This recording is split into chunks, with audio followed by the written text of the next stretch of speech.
Everybody? Welcome back to the Brood for Life podcast. I hope you guys really enjoyed the last couple of episodes. I know they were a little bit on the longer side, but with that said, I think there was some great content in there, some great information from Joe at the Next 24 on things that, I think people can relate to in today's society. I think we all have the struggles when it comes to going to the gym with, people being accountable for their behavior and how they handle cleaning up after themselves. And I think it's important that as much as life can kind of revolve around alcohol, I think we forget sometimes that there are people that struggle and how do those people go about living their lives in a manner where we don't remind them constantly of their struggles. So I think two great episodes the last couple of weeks. I hope you guys really enjoyed them. This week we're going to get into a topic that I think is pretty important, and I think everybody can relate to what we're going to talk about on this episode as well, which is life and how it can be a struggle at different times, and how can you adjust your life in order to be able to kind of keep things moving. I think everybody that is out there struggles with something, if anything from financial stress to mental health to, not really knowing how to socialize in a group environment, tension within their relationship and the struggles in there and not sure how to address that kind of stuff, just burnout from burning both ends of the candle. And obviously some of the stuff that we talked about before, like what's it like to be sober and live in a life of sobriety and what how do you make your life better in different avenues? I think it's important that we talk about these things. I think it's important that people kind of step back and look at them because as a whole, how do we point the finger at one person and tell them that they're just being dramatic when at the same time there are multiple other people with the same kind of struggles? And how do we as family members, as friends, help them see that there is a different path without it becoming, well, you know, you're just making me feel bad, or you're just saying that you've never walked in these shoes. How do we get to a point where everybody can be understanding and can be slightly sympathetic? I'm not saying we need to get to the point where we become enablers, but we have to be at some level sympathetic to what somebody's basic challenges are as they get through, their day, their week, their year, etc. So with that said, some of these topics, the struggles really come from the fact that we now have, which we didn't really have when I was younger. The only thing we had to deal with was MySpace. Now there's so many avenues of social media. So, and the way that they can make an individual feel, I think, can have a direct impact on some things that people struggle with. Like, can it have an impact on your relationship? Absolutely. Can it have an impact on not knowing how to navigate a social circle because all of your interaction is through social media platforms, which is not the same as being face to face? I think that it also, just like magazines used to do, it opens up an avenue for people to be self conscious and not like the person that they see in the mirror because, again, like people are kind of led to believe that they need to meet a certain profile. As good as all those social media platforms are and as good as the internet is it helpful, or does it having an absolute negative impact on people's mental health and how they feel about themselves and how they interact with others? It's pretty interesting if you think about it, right? And at least on those few things. It's interesting because those of us that have social media, when you get on any social media platform, how much time is consumed while you're on that platform? I think we all get lost in scrolling reels and scrolling our news feeds and all of those things. And before you realize it, it's been 10, 15, 20 minutes, a half hour, maybe even longer of lost time where now you've been so immersed in that that you forgot to be socially interacting with the people that are potentially sitting right next to you or in the same room as you. And how does that make you feel as a person? I know it makes you feel connected, but that's not really an actual connection. I think it causes some of the stress, like in relationships and how people interact, socially, because being able to talk to somebody through a computer, through a social media platform is much easier because there's one, they can't really see you in some instances. And two, like if you disagree with somebody or you just want to stop talking to them, you can now just not respond. Whereas in person, when you have that same interaction, your face can be seen and you can't just walk away. I mean, you could if you really wanted to, but you can't just walk away from that situation. Now, if you did that, it's safe to say that whoever you are interacting with is now going to pass on that information and be like, oh, I was talking to so and so the other day and they just walked away. They didn't respond. Like their facial expressions was all of this and whatever else. So, how do we get over that hump when it comes to that kind of stuff? How do we put ourselves in a better position to be stronger, to be more apparent, to be more present? To fix some of those issues that people struggle with in a social atmosphere. Think that some of that, stuff comes if you can limit the amount of time that you spend on your social media platforms. Now, I say that in kind of talking out of both sides of my mouth, right? Because a lot of people make a lot of money off of the social media platforms, and it's a good way for them to connect, and it's a good way for people to be able to get their information out there for others to see and for others to be a part of. So I'm not saying we need to completely disregard it, but I'm saying it definitely needs to be limited, right? And I think that by not having all of that interaction with social media, I think you're less apt to one, put your relationship in a situation where now you could be, emotionally involved or whatever with another individual. I think by being more interactive with other people, it can definitely help some of your mental health stuff. Being anxious and nervous or scared of any of those things, it's easier to overcome it when you're put in a position where you have to face it. But as long as you're doing it with somebody who understands that you have these struggles so that they're not so quick to push back on, like the awkwardness or the quiet times within a conversation where, it's awkward for those that are really good in social settings, but it's tough for those that struggle with it. So I think there needs to be a little bit of an understanding when it comes to that kind of stuff. When it comes to, things like burnout and that kind of stuff. I mean, I don't know if social media has a complete impact on that. You could say it might because, if you're laying in bed at night and you're tired, but you end up in that like black hole of scrolling reels and looking at people's pages and news feeds and all that kind of stuff, you could end up going to bed a lot later and you could start feeling more tired and exhausted and fried. The one thing that I don't think social media has a huge impact on is the financial stress. And I want to say yes or no because there's always going to be those people that see this stuff on like TikTok shops and Instagram and whatever else, and they spend money that they probably shouldn't spend. But I think the financial stress part of it is less focused on the social media stuff and probably more so on, am I making enough money at my job? Can I pay my bills? Why is everything so expensive? And I think that those are all things that everybody, like all of that stuff encompasses something that somebody has to deal with on a regular basis. So as you know all of us have to deal with these things, like how do we get through it? Do we feel comfortable enough having that conversation with the your partner, whoever you're in a relationship with your family members, with your friends? Like, do you feel comfortable enough to be open about those things with those individuals? I would dare to say that there's probably a large percentage of people that aren't comfortable with that stuff because they don't want to feel like a failure or I don't want to say weak because I don't think it's weak. I think everybody walks around with walls up, and being able to bring those walls down in order to have that kind of conversation is not easy. It requires a lot of self-reflection and it requires a lot of openness, which, to be fair, most of us have had something happen in our life that makes us put those walls up and close ourselves off from the rest of the world. There's only a certain percentage that we're going to allow other people to see.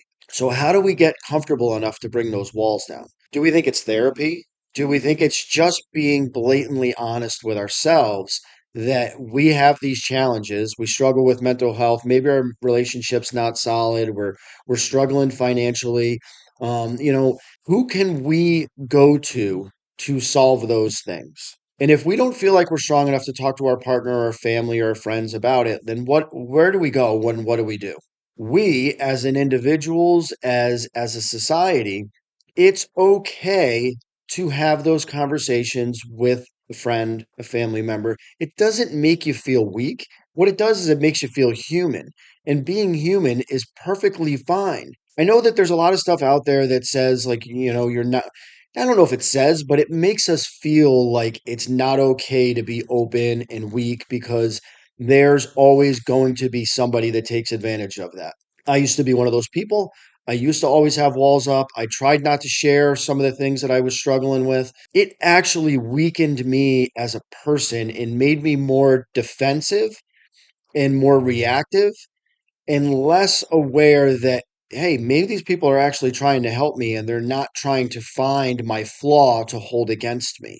So I think we got to start there. I think we need to be better to each other to understand how to get to those things and how to be able to find the people that we can have those conversations with in order to work through some of those struggles. I know that when it comes to mental health and how we view ourselves when we look in the mirror, simple things like the gym can be definitely be a proactive part. Not all of us like what we see when we look at ourselves in the mirror. We're not happy with how we look physically, but we just look at ourselves and we have a emotional or a preconceived notion as to what others see when they look at us. And that's how we see ourselves when we look in the mirror. So how do we get past that too? I don't know if I have a full answer on that. I won't say that when I look at myself in the mirror that I'm 100% happy with what I see. I don't see the person I want to become, or I don't see the person that people tell me I am. And I don't think where I'm at is a bad thing. I know not everybody is on the same plane or the same thought process of what they see when they look at themselves in the mirror. I use what I see as a reason to push harder, to want to be better, to face the challenges that and the things that I see in myself that need to be better. That's how I use that mirror and how what I see in the mirror. I use it as a tool to want to be better. But that's not an overnight thing for me. That's something that I've had to work on over the last 5 years, 6 years. It's been a work in progress for me. And I did struggle financially for a long time. I struggled, with who I was as a person. I struggled with things that I didn't want to talk to anybody about. I didn't want to talk about some of the challenges and stuff that I had. I didn't want to deal with any of that stuff. And I too, at different times, had gotten stuck in the cycle of social media and when my oldest son was younger, I did get looped into a lot of the Facebook stuff and following what people were saying and getting all looped into all this other stuff. And I'm glad I got rid of that part of my life because it allowed me to not be distracted by all the other stuff. It put me in a position where I had nothing to do but focus on myself and deal with my challenges and the things that I was fighting for. And it helped me by removing that. It made me be more responsible within my relationships. It made me be more responsible with following, what I had to do financially. But that was just me. That was just my, situation and how I did things. It's not, that's not everybody's situation. And I'm aware of that. When all of those things come into play, how do we get into a routine that makes us feel like and puts us on a path to be better, to make the changes, to not feel so beaten down by all the things that challenge us in our day? For me, my routine is I get up in the morning, I just started taking some collagen peptides and some superfood stuff first thing in the morning on an empty stomach. And I have noticed, that just started this week. I have noticed that over the last few days, I feel a little bit better when I get up in the morning. My joints definitely feel a little bit better when I get up in the morning. I've noticed that I've had less bloat. So that's something that I've added to my routine in the morning. But I get up and I get my day going with a workout. And then when I don't do those things, even when I'm on vacation, I don't feel good. I maybe had a little too much to drink the night before. Like I don't miss that step. It's part of my routine. It's part of what makes me feel whole. It's part of a way for me to reduce my stress and kind of bring me back down to a level playing field where I can attack things for the day. I think it's really important that as you're trying to conquer whatever your struggle is, it's important to have a routine and it's important to apply the same steps on a regular basis and challenge yourself every single, morning or day to take another step, a half a step or whatever in order to be able to get that mindset where you start liking what you see in the mirror and you start realizing that, it's not the end all what people think of you. What's important is what you think of you. It allows you to have a clearer head to be able to face those financial challenges. If you approach all those things with the mindset of stress and worry and anxiousness and all that stuff, it's kind of hard to see how to get to the other side because your mind is already spiraling. I think that too, once you get into some kind of a routine, even if it's, I'm going to do 5 minutes less of my social media stuff and you use those 5 minutes or whatever time frame it is to focus more on yourself or your relationship, you're going to see that those things start to get slowly better too. And that's important. For a long time, I didn't understand what a real relationship was about. Um, and you don't understand that when somebody's in a relationship with you because of the person you are, not because of what you can give them, you start to look at that relationship a little bit different. You start to realize that no matter what challenge comes ahead, that person's going to be by your side to help you make it through regardless.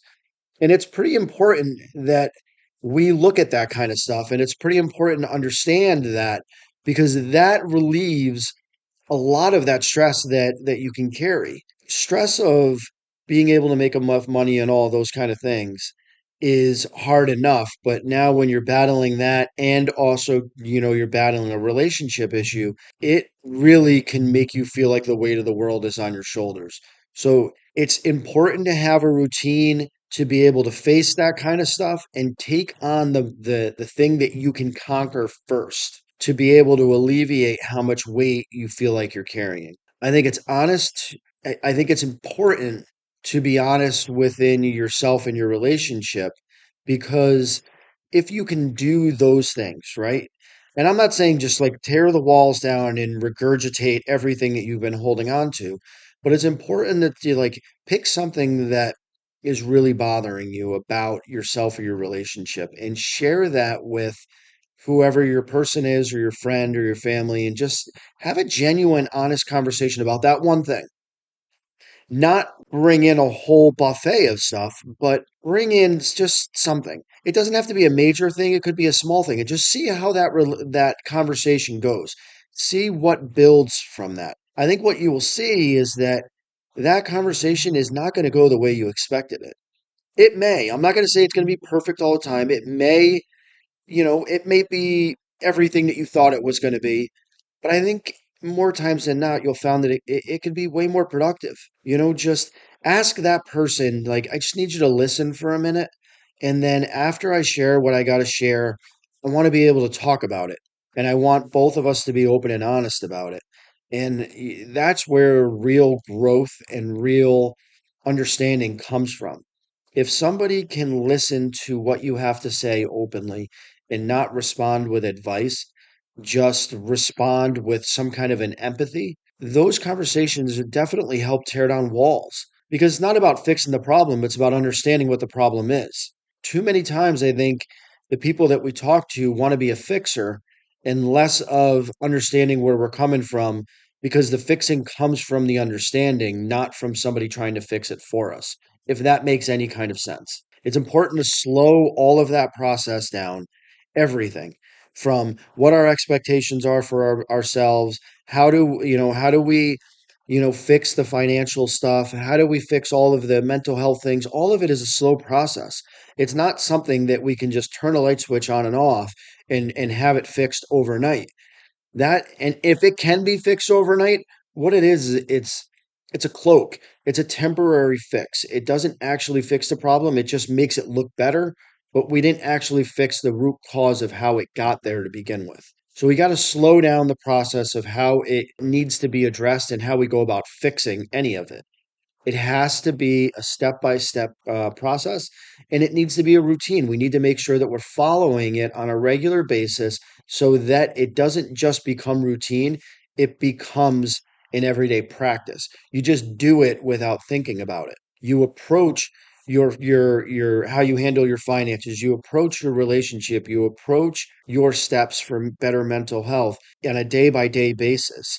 And when you can get better at fixing those things and being open about those things, now you don't have to think about, I have to do this step, you have to do that step, I have to do all these things. Now you just do them. And when you don't do them and you don't follow what the process was, you will start to feel off. Like you'll know that you are off that day and you'll acknowledge the fact, like, oh, well, I don't feel great today, but it's because I didn't get up and I didn't get my workout done, or I I didn't do this and I didn't do that, and the changes that I made in my life, things are off today because I didn't apply what's been making me feel good. I didn't make the changes that I had been making that have made me feel good. Like that's where slowing down comes into play because you can handle things at a slower pace. There are when you become very proficient at things, you can handle them at a faster pace, but growth comes by a slow process. Like I said, it's not a light switch, not an overnight thing. It's not just going to change that quickly. It takes process and it takes a practice. And all of those things have to work unanimously. You are the one driving the ship. You are the one who has to be the one that takes accountability for why we missed something. And it can be something simple, right? Like for instance, if you have a dirty bedroom and you struggle with, like some mental challenges, just as an example, when you wake up every single morning and you're in a cluttered environment, right? That has a mental toll on you. It doesn't seem like something so small like a dirty bedroom would have that mental toll, but I am a firm believer in how you live your life is a representation of what's going on the inside. So if you have a dirty room, that means you're messy on the inside. And I'm not saying that's for everybody because some people work really, really well in messy, chaotic environments and others don't. What I am saying is that if you are internally a mess, your external is going to be some kind of a mess. So taking those one little steps, like making sure that when you take your shoes off at the end of the night, maybe you put them in a closet or you have a place where you put all this stuff, but making that a routine helps simplify the practice by taking a little step every single day. The next thing would be don't waste your time and your energy on things that don't help you achieve your goals. So don't get wrapped up in other people's drama when you have your own stuff to deal with.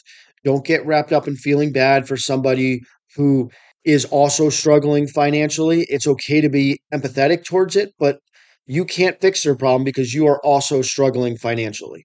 What you can do is probably have a conversation about it and say like what are your struggles, and maybe somewhere in that conversation a light will go off for both of those individuals to understand, like, oh shit, what I'm struggling with they're succeeding in, and vice versa. And you can get an understanding of how to address it and how to fix it between that conversation. It's important that people talk more because I do think that like a lot of things can be fixed just by conversation. People talked a lot before in, earlier decades. They talked more face to face and there was less apprehension, less nervousness, less uneasiness on how to address things. I'm not saying society was better, but it was definitely less interfered with. So I think a good start would be find that person, whether it's your wife, your husband, your significant other, your partner, whoever that might be, a friend, a family member, whoever, and try to start that conversation about where your sticking point is. Maybe it's your therapist. Find that person. If you're going to therapy and you're not being open with them about what your challenges are, then therapy is not doing all the things that it could do to help better your life. Pick something. Pick a starting point. Decide where you want this progress to begin and start at that point and be honest with somebody whether it's yourself or any of those people I just listed, and have that conversation with them. Start to take your wall down brick by brick. Don't just bullet over, brick by brick, and you'll find some kind of growth in that. It might not be huge. Again, everything needs to be done slowly. That's where you'll get an understanding, and that's where growth really comes. Is it's slow progress. Going to the gym and getting healthy isn't an overnight thing. It's a slow progress. Take the time to have those conversations. Find a way and think about that person that means the most to you and start bringing down your walls with them. Start trying to find a way that you can address your financial struggles, your mental health struggles, your relationship struggles, being burnt out. Like, try to find an answer within them because I'm sure they're struggling with the same thing. And guess what? Nobody probably took the time to have a conversation with them. Nobody cared enough to be able to have that conversation with them. Within those conversations, there's growth for multiple people. It's worth taking the risk of opening that door and having that conversation. So thank you guys very much for listening this week. Don't be afraid to face those challenges. Everybody's facing them in some capacity. Be open, be willing to be open, be willing to hear an opposing opinion because it could help you grow, and be true to yourself. Don't change who you are as an individual just because somebody tells you that that's not the way you're supposed to be. Be true to yourself. Use other people's experiences as a reason for growth. Use other resources outside of social media to be able to help you understand where your challenges might be and how you could be better at it. Trust those people that are by your side through the thick and thin, and challenge yourself with a little bit of growth every single week. Thank you so much for listening. Don't forget to give a follow on the Baines Brewing on Instagram and the Brewed for Life podcast on Instagram. Also, check out the YouTube channel. Again, thank you guys very much. I hope you have a great week.